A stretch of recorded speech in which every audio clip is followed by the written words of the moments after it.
కలియుగం అంతమయ్యే లోపు వడ్డీతో సహా ఈ అప్పు తీరుస్తానని స్వామి మాటిచ్చారు.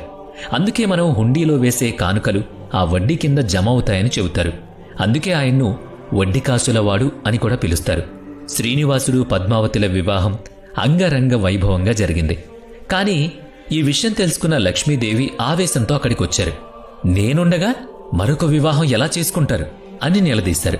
అటు పద్మావతీదేవి ఇటు లక్ష్మీదేవి మధ్య వాదన మొదలైంది.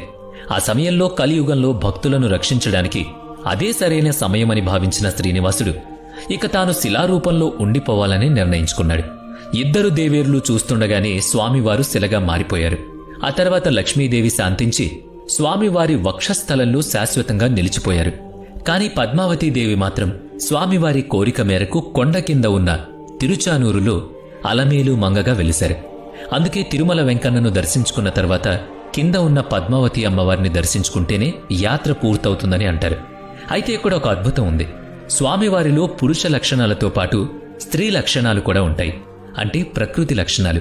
దీనికి నిదర్శనమే స్వామివారి అలంకరణ. సాధారణ రోజుల్లో పురుష వస్త్రంలో అంటే దోవతి కట్టే పూజారులు ప్రత్యేక ఉత్సవాల్లో మరియు శుక్రవారం అభిషేకం తర్వాత స్వామివారికి పైభాగంలో చీరను అలంకరిస్తారు. Download ShareChat.